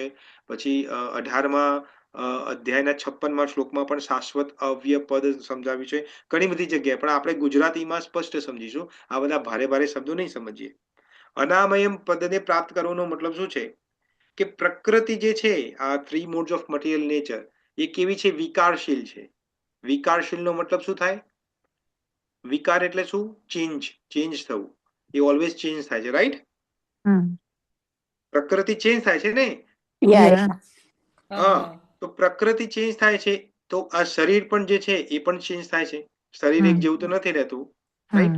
કોઈને શરદી થાય, કોઈને ઉધરસ થાય, કોઈને પેલું થાય, always there is something change બોડીમાં હોય છે, ચેન્જ. તો જ્યારે આ આત્મા જે અનફોર્ચ્યુનેટલી આ શરીરની અંદર આવે છે, તો એ પોતે ચેન્જ નથી થતો આત્મા, પણ પોતે માની લે છે કે હું ચેન્જ થઉં છું. કેમ? કારણ કે બોડી જોડે આઈડેન્ટિફિકેશન કરે છે કે આ બોડી જ હું છું, રાઈટ? સમજમાં આવી આ વસ્તુ? તો જ્યારે આ આત્મા જે છે એ આ શરીર સાથેની આઈડેન્ટિફિકેશનને છોડી દે છે કે હું આ બોડી નથી, આ બોડી સાથેના જેટલા પણ સંબંધો છે મારા નથી, આ બોડીના સંબંધો છે. તો એ જે સ્ટેટ પ્રાપ્ત થાય છે, એ જે ભાવ પ્રાપ્ત થાય છે, એ જ્ઞાન પ્રાપ્ત થાય છે, એને જ કીધું અનામયમ પદ પ્રાપ્ત કરવું. હવે ખબર પડી અનામયમ પદ એટલે શું? અહીંયા છે જેને નથી ખબર પડી તમે કીધું કે આત્મા જ્યારે શરીર છોડી દે છે, ત્યારે શું થાય? મરી જઈએ ને આપણે. તો પછી કશું રહે જ નહીં ને. આત્મા શરીર છોડે તો બીજું શરીર પ્રાપ્ત થાય, એમાં શું ના રહે બીજું? મેં એવું નથી કીધું, મેં એવું કીધું છે કે જ્યારે આ આત્મા બોડીની અંદર આવે છે ત્યારે આપણે માની લઈએ છીએ આપણા ફોલ્સ ઈગોના કારણે કે આ બોડી મારી છે.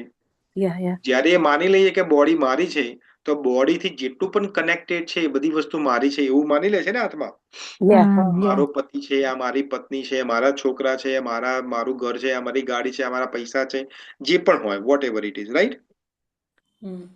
જ્યારે આત્મા પોતાના સેલ્ફ રિયલાઇઝેશનમાં આવે છે કે ભાઈ હું તો આત્મા છું, હું તો ભગવાન કૃષ્ણનો પાર્ટ એન્ડ પાર્સલ છું, હું એનો સર્વેટર છું, હું એનો સેવક છું, જ્યારે એ તમને જ્ઞાન થઈ જાય છે અને એ જ્ઞાન હંમેશા રહે છે, ત્યારે આ જે બોડીના જેટલા પણ રિલેશન જે થાય છે, રિલેશન એટલે બોડીને જેટલું પણ લાગતું વળગતું છે એ બધું જ તે આપણે છૂટા થઈ જઈએ છીએ, રાઈટ? રહે છે, બોડીને તો કનેક્શન રહેશે, એટલે એવું નથી કે તમે અંદર આરથી માનવા માંડો કે હું તો પાર્ટ એન્ડ પાર્સલ છું ને બધું છે, તો બોડી કહેશે કે ભાઈ હા હું પણ એવું છું. કારણ કે બોડી તો રહેશે, બોડીને તો બધું જે તમને જે પતિ કહે છે કે જે પત્ની કહે છે, તમને મમ્મી કે પપ્પા કે જે બધા રહેવાના જ છે, એ જતા નથી રહેવાના.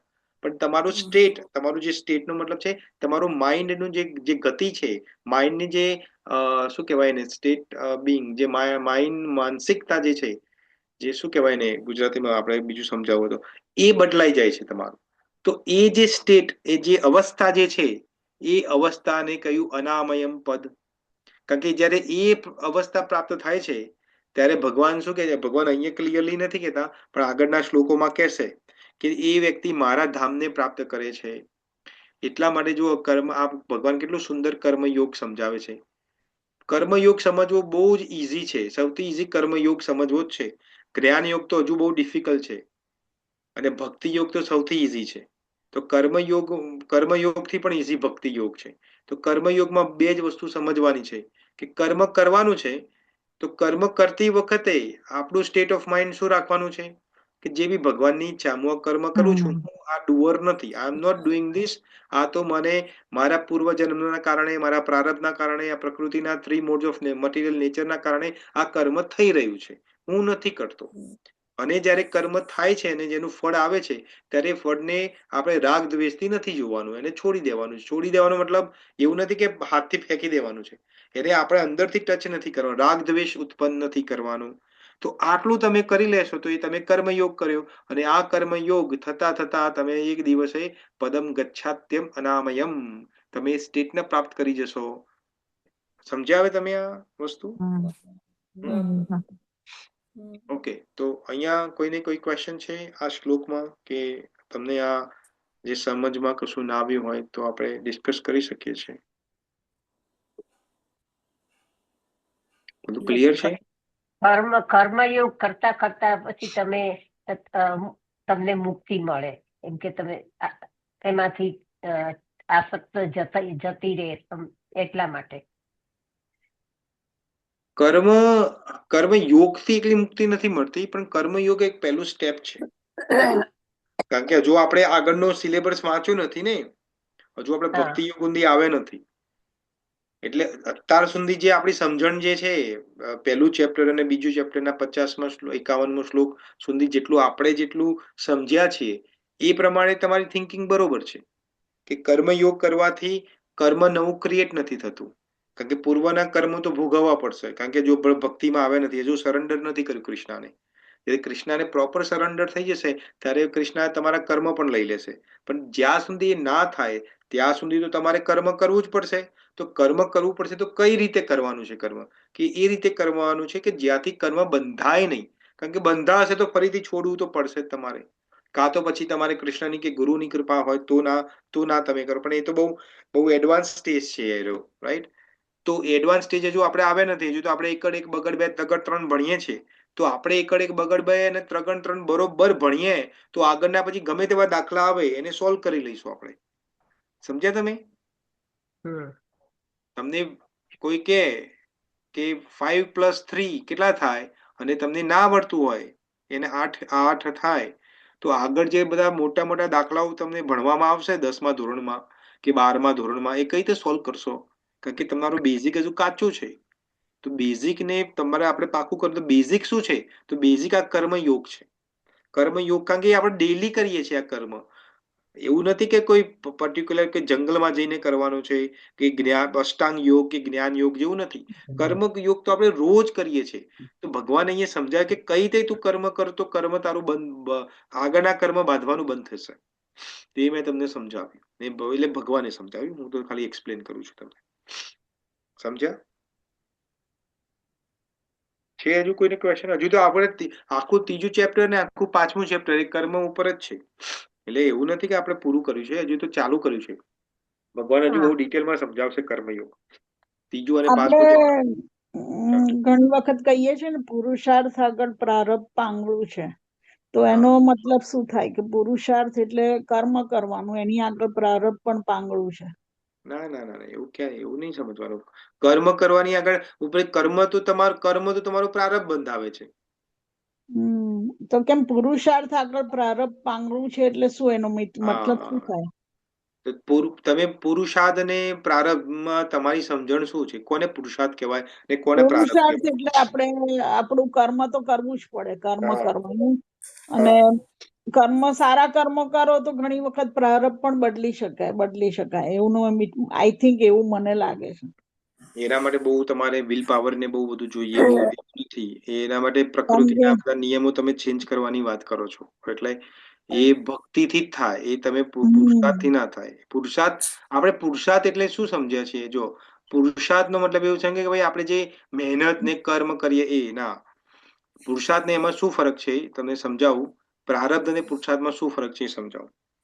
તો પ્રારબ્ધ જે છે એ તમને તમારી સિચ્યુએશન ક્રિએટ કરે છે તમારી. જેમ કે એક્ઝામ્પલ છે, કયા જન્મોની અંદર તમે પ્રારબ્ધ તમે કર્મ કર્યું હશે કે એવી ઈચ્છા કરી હશે કે અમારે ભગવદ્ ગીતાનું જ્ઞાન પ્રાપ્ત કરવું છે. તો આ જન્મની અંદર પ્રારબ્ધ તરીકે અત્યારે તમે ક્લાસમાં બેઠા છો. આપણે આટલા બધા લોકો છે ગ્રુપમાં, પણ કેમ લિમિટેડ લોકો જ આવી શકે છે? કારણ કે એ લોકોનું પ્રારબ્ધ નથી. પ્રારબ્ધનો મતલબ છે કે સિચ્યુએશન ઊભી થાય, એ સિચ્યુએશન ઊભી કરે. હવે પ્રારબ્ધે તો સિચ્યુએશન તમને આપી દીધી. હવે તમારું કર્મ, તમારો પુરુષાર્થ, હવે મારો પુરુષાર્થ અને તમારો પુરુષાર્થ ભેગો થઈને આપણે ભગવદ્ ગીતાની ડિસ્કશન, અહીંયા આપણે પિક્ચરોની પણ ડિસ્કશન કરી શકીએ છીએ. આપણે સાસ બહુની સિરિયલની પણ વાત કરી શકીએ છીએ, કે આપણે લોકોની નિંદા પણ કરી શકીએ છીએ, રાઈટ? તો એ જે કરીએ છીએ એ જો પુરુષાર્થ, એ પુરુષાર્થથી ફરીથી પ્રારબ્ધ બંધાશે. તો અત્યારે જે આપણે પુરુષાર્થ કરી રહ્યા છે, તમે લોકો જોઈન થાવ છો 1 કલાક માટે, એ તમારા પુરુષાર્થથી આગળ તમારું પ્રારબ્ધ બનશે. સમજ્યા? એટલે આનું કનેક્શન આ રીતે છે. એટલે કર્મ બંધાય. હા, કર્મ બંધાય નહીં, કર્મ તો બંધાય જ છે. પ્રારબ્ધ અને પુરુષાર્થમાં ફરક આ સમજાયો. પ્રારબ્ધ છે એ તમારી કન્ડિશન, તમારું એક એન્વાયરમેન્ટ ઊભું કરે છે. આ જે એન્વાયરમેન્ટ ઊભું થયું, તમે જોઈન કરો છો, તમને અંદર મનમાં ઈચ્છા થાય છે કે ભાઈ 8:30 વાગ્યા, ચલો આપણે ભગવદ્ ગીતાનું જ્ઞાન પ્રાપ્ત કરીએ. થોડું ખબર પડે, 1% જ ખબર પડે છે, પણ કરીએ. એ તમે જે કરો છો એ તમારો પુરુષાર્થ છે. કારણ કે તમે લિંકમાં ક્લિક કરો છો અને જોઈન થાવ છો, પછી તમારું અમુક લોકો ક્લિક કરીને ફોન બાજુમાં પણ મૂકી દેતા હોય, રાઈટ? તો એવું નથી કે તમે લોકો કરતા હશો, પણ એક્ઝામ્પલ છે. તો એ જે તમે કરતા હોય કે ભાઈ ક્લિક કરીને ફોન બાજુમાં મૂકી દીધો, તો એ તમે પુરુષાર્થ શું કર્યો કે પ્રારબ્ધે તો તમને આ ભગવદ્ ગીતાનું જ્ઞાન તમને જોડી આપ્યું. પ્રારબ્ધ કારણ કે તમારા પૂર્વજન્મના કર્મના કારણે પ્રારબ્ધ ઉત્પન્ન થયું અને તમે આ જોઈન કર્યો ભગવદ્ ગીતાનો ક્લાસ. હવે તમે પુરુષાર્થ શું કરો છો કે ફોનને બાજુ મૂકી દીધો. હવે તમે સાંભળતા પણ નથી, ઇન્ટરેસ્ટેડ પણ નથી. તો એ તમે કર્મ કરો છો તો હવે તમારો પુરુષાર્થ શું બાંધશે? આગલા જન્મનું કે આ જન્મનું પુરુષાર્થ પ્રારબ્ધ શું બાંધશે? કે ભાઈ તમને આ ભગવદ્ ગીતામાં ઇન્ટરેસ્ટેડ નથી, તો તમને જોઈન નહીં કરાવે, તમને ડાયવર્ટ કરી દેશે. પણ જો તમે એને ચોટેલા રહેશો તો એક ટાઈમ એવો આવશે કે તમને આખી ભગવદ્ ગીતા સમજમાં આવશે અને તમે આ રીતે બીજાને પણ સમજાવશો. અને જ્યારે બીજાને સમજાવશો તો ભગવાન કૃષ્ણ સ્વયં કહે છે ભગવદ્ ગીતાના 18મા ચેપ્ટરના 68મા શ્લોકમાં કે આનાથી પ્રિય મારો કોઈ ભક્ત નથી જે આ જ્ઞાન બીજાને આપે છે. તો તમારે ભગવાન કૃષ્ણના પ્રિય બનવું હોય તો ભગવાન કૃષ્ણનું આ જે જ્ઞાન છે એ પોતે ગ્રહણ કરો, પોતે સમજવાની કોશિશ કરો અને એ બીજાને સમજાવો. હવે આપણે એવું થાય કે ભાઈ મારામાં તો એટલી બુદ્ધિ નથી, હું કઈ રીતે સમજું?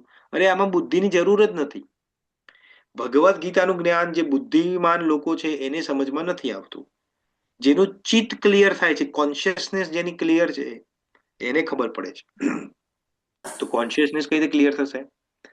હરે કૃષ્ણ મહામંત્રથી થશે. તમે હરે કૃષ્ણ મહામંત્ર કરો, અપરાધ ઓછા કરો અને જોઈન રહો, તમે પ્રેક્ટિસ કરો, તમે આને પકડી રાખો કે મને ભગવદ્ ગીતાને નથી છોડવાની, મારે સમજવું જ છે. ભગવાન કૃષ્ણ કૃપા કરે, કરશે, તમને બધું ખબર પડશે. આ અમે થોડી માના પેટમાંથી શીખીને આવ્યા હતા, અમને પણ કશું નથી આવડતું, હજુ પણ નથી આવડતું. એટલે ગુરુની કૃપા છે, ગુરુએ બધું શીખવાડ્યું છે તો અમે તમને આપીએ છીએ આ પ્રસાદ. તમે શીખો ને તમને બીજાને પ્રસાદ આપો, એમ કરીને આગળ ચાલવાનું છે. તો સમજ્યા પ્રારબ્ધ અને પુરુષાર્થનો ફરક સમજ્યા? પ્રારબ્ધ તમને કન્ડિશન તમારી ઊભી કરાવે છે. જેમ કે એક્ઝામ્પલ છે, લાલ ગોવિંદ પ્રભુ આવવાના છે આપણે માર્ચની 20મી તારીખે કે 22મી તારીખે, રાઈટ? તો એ જે આવવાના છે તો એ કન્ડિશન જે ઊભી થઈ એ તમારા પુરુષાર્થના કારણે, સોરી પ્રારબ્ધના કારણે. તમારું પ્રારબ્ધ હશે તો જ તમે આવી શકશો લાલ ગોવિંદ પ્રભુની કથામાં, નહીં તો કશુંક ને કશુંક અડચણ આવશે તમારે. કાં તો ઘરવાળા ઝઘડા કરશે, કાં તો પગ ભાગી જાય કોઈનો, કે ગમે તે થાય, રાઈટ? વોટ તમારી તબિયત ના સારી રહે, વોટ એવર ઇટ મે બી. કોઈ બહુ દૂર રહેતું હોય, કનેક્ટિકટ રહેતું હોય કોઈ, તો એ બિચારું ના આવી શકે, રાઈટ? એને કોઈ બીજો પ્રોબ્લેમ હોય તો એ તમારો પ્રારબ્ધ તમને નથી લાવતું ત્યાં. જો પ્રારબ્ધ હોય તો તમે તમે આવી શકો, પણ પ્રારબ્ધ તો તમને લાવી દીધું ત્યાં. પછી ત્યાં બેસીને તમે શું કરો છો? બાજુ બે બેનપણીઓ બેસીને વાતો કરતો, પેલા પ્રભુજી બિચારા કથા કરતા હોય, અહીંયા બેનપણીઓ બે વાતો કરતા હોય, આમ ફોન એકબીજાને બતાવો, જો આ સિરિયલ મેં કાલ જોઈ હતી, તે જોઈ હતી? જો આ ડ્રેસ કેવો સારો છે, આ સાડી તે જોઈ? હવે પેલા બિચારા કથા કરે છે અને અહીંયા આ બધું અહીંયા અંદર આ ચાલે છે. એટલે તમે પુરુષાર્થ શું કરો છો? મટીરિયલ વસ્તુનો પુરુષાર્થ કરો. આવ્યા છો તમે કથામાં, પણ એ કરો છો પુરુષાર્થ શાનું? મટીરિયલ. તો પછી તમારું પ્રારબ્ધ શું બનશે? મટીરિયલ. ખબર પડી? એટલે આ એકબીજા જોડે કનેક્ટેડ આ રીતે છે. મદન મોહિની માતાજી, ખબર પડી તમને? હા ખબર પડે. જવાબ મળ્યો? હવે ખબર પડી પ્રારબ્ધ અને પુરુષાર્થનો? હા, તો આપણે એટલા માટે એટલે કીધું છે કે જે પુરુષાર્થ જેવું કરશો એવું તમારો પ્રારબ્ધ બનશે. તમારે પુરુષાર્થ બરોબર કરવાનો છે. હા, સિમ્પલ વસ્તુ છે. ઓકે, બીજો કોઈ ક્વેશ્ચન છે કોઈનો? તો એમાં ઘણા એવું કે છે કે પ્રારબ્ધ અને પુરુષાર્થ બે સાથે ચાલતા હોય છે. અરે સાથે જ ચાલે છે ને, અમને તો સમજાવ્યું તમને. તમારું જે પુરુષાર્થ જે કરો છો, તમે જે પુરુષાર્થ એટલે જે કર્મ કરો છો પુરુષાર્થ રૂપી, એ તમારું પ્રારબ્ધ બનાવે છે. અને પ્રારબ્ધના કારણે તમે એ સિચ્યુએશનમાં ઉભા થઈ જાઓ છો. પછી ત્યાં જે વસ્તુ કરો છો એ ફરીથી તમારું પ્રારબ્ધ બનાવે. એ જેમ તમે સાયકલનું પેડલ તમે જોયેલું છે, એક ઉપર જાય નીચે જાય, તમે જોયેલું છે? હા, તો જે તમે પુરુષાર્થ રૂપી પેન્ડલ જયારે મારો ત્યારે પ્રારબ્ધ બને છે. પ્રારબ્ધ રૂપી પેન્ડલ નીચે આવે ત્યારે પુરુષાર્થ. આ બધું જોડે જ ચાલે છે, સાયમલ્ટેનિયસલી જ ચાલે છે, એક સાથે જ છે બંને. આ બહુ કોમ્પ્લિકેટેડ નથી સમજવું. અમુક લોકોની કન્ડિશન ઇન્ડિયામાં છે તો બિચારા ઘરમાં રહેવા માટે ઘરમાં એ નથી, રાઈટ? ઘર નથી, એ તો એમનું એવો પુરુષાર્થ એમને ગયા જન્મોમાં કર્યું છે, લોકોનું લૂંટી માર્યું છે. તો એટલે આ વખતે ભગવાન એને એ કન્ડિશનમાં મૂક્યા છે, એનું પ્રારબ્ધ છે. પણ હવે એ કન્ડિશનમાં રહીને શું કરે છે? જો એ કન્ડિશનમાં રહીને લોકોનું હજુ ખરાબ કરતા હોય તો ફરીથી એ ડિગ્રેડેશન થશે. ખબર પડી? તો એ છે પ્રારબ્ધ અને પુરુષાર્થ. બરાબર, સમજ્યા? એટલા માટે કહે છે કે પ્રારબ્ધ પુરુષાર્થ સામે પાંગળું છે. કેમ પાંગળું છે? કારણ કે તમે કર્મ બરોબર કરશો તો એ પ્રમાણે તમારું પ્રારબ્ધ બનશે. એટલા માટે પ્રારબ્ધને કોઈ પોતાની વિલ નથી, પોતાની કોઈ ઈચ્છા શક્તિ નથી પ્રારબ્ધને કે મારે મારી રીતે કરવું એવું થાય ના. એ કર્મના આધારે પ્રારબ્ધ તમારું નક્કી થાય. એટલા માટે કહે છે કે પ્રારબ્ધની આગળ પુરુષાર્થની આગળ પ્રારબ્ધ પાંગડું છે. એટલા માટે કીધું એને. બરાબર. બીજો કોઈ ક્વેશ્ચન છે કોઈનો? નથી. ઓકે, તો હવે આપણે ફરીથી કાલે મળીશું 8:30 વાગે અને આગળનો જે શ્લોક છે એને લઈશું. અને અગેન ભગવાન હજુ 53 શ્લોક સુધી આની જ વાત કરવાના છે, પણ આગલા 2 શ્લોક આવે છે એ હવે થોડું ઇન્ટ્રિકિંગ થઈ જશે. થોડું ઇન્ટ્રિકિંગ નો મતલબ છે કે થોડું હજુ સમજવું થોડું કોમ્પ્લિકેશન છે, કારણ કે ત્યાં ભગવાન હજુ બુદ્ધિની હવે વાત કરશે કે બુદ્ધિ કઈ રીતે આપણે વાપરીએ છીએ અને આપણી બુદ્ધિ મોહરૂપી કઈ રીતે થઈ જાય છે એની વાત છે, જે કાલે વાત કરીશું આપણે ડિટેલમાં, એ સમજીશું, રાઈટ? તો બધાને થેન્ક યુ વેરી મચ, તમે મને ટાઈમ આપ્યો. હવે આપણે ફરીથી કાલે મળીશું. ત્યાં સુધી વાંછા કલ્પતરુભ્યશ્ચ કૃપા સિંધુભ્ય એવ ચ પતિતનામ પાવનેભ્યો વૈષ્ણવેભ્યો નમો નમઃ. જગતગુરુ શિલ પ્રભુપાદ કી જય. Bhagavad Gita as it is કી જય. વૈષ્ણવો કી જય. હરે કૃષ્ણ ડિવોટી. હરે હરે કૃષ્ણ. જય શ્રી કૃષ્ણ. પ્રણામ પ્રભુજી. પ્રણામ પ્રભુજી. પ્રણામ. હરે કૃષ્ણ. જય શ્રી કૃષ્ણ પ્રભુજી. હરે કૃષ્ણ. હરે કૃષ્ણ. જય શ્રી કૃષ્ણ. હરે હરે કૃષ્ણ, જય શ્રી કૃષ્ણ. જય શ્રી કૃષ્ણ. પ્રભુજી હરે મને કૃષ્ણ પ્રભુજી. તો ફોન બાજુ મૂકી દઈએ પણ તમારી વાણી તો સાંભળીએ છે. અરે તમારી વાત નથી કહેતો મંગલા માતાજી, આ તો એક્ઝામ્પલ મને નથી ખબર કે તમે શું કરો છો. આ તો એક એક્ઝામ્પલ આપ્યું. હજુ તો હું ઇન્ડિયામાં જ છું. હા, વેરી ગુડ. એન્જોય કરો ઇન્ડિયામાં, પણ થેન્ક યુ તમે જોઈન કરો છો એટલા માટે. વેરી ગુડ મંગલા માતાજી. આજે કીધું ટાઈમ મળ્યો એટલે કે હું ચાલુ કરું. કીધું પ્રભુજીની વાણી સાંભળીએ. અને શ્યામ કૃષ્ણની છે, સુંદર આ બધી પ્રભુજી વાણી કૃષ્ણની છે, હું તો માધ્યમ છું. થેન્ક યુ મંગલા માતાજી. હા, થેન્ક યુ હરે પ્રભુજી. કૃષ્ણ. હરે કૃષ્ણ. હરે કૃષ્ણ. હરે કૃષ્ણ હરે પ્રભુજી. કૃષ્ણ માતાજી. હરે કૃષ્ણ. હરે કૃષ્ણ. હરે કૃષ્ણ. પ્રભુજી મને 49 સુધી રેકોર્ડિંગ સંભળાયું પણ આ 50 નું નથી હા, એ સંભળાતું. 50 નો હજુ મેં અપલોડ નથી કર્યું. આજે આ બેનને કરી દઈશ અને લિંક તેમને ગ્રુપમાં મોકલી દઈશ. હા, કોઈ ઓકે, વાંધો નથી. હા, ઓકે. હરે કૃષ્ણ. જય શ્રી કૃષ્ણ. જય શ્રી કૃષ્ણ. હરે કૃષ્ણ.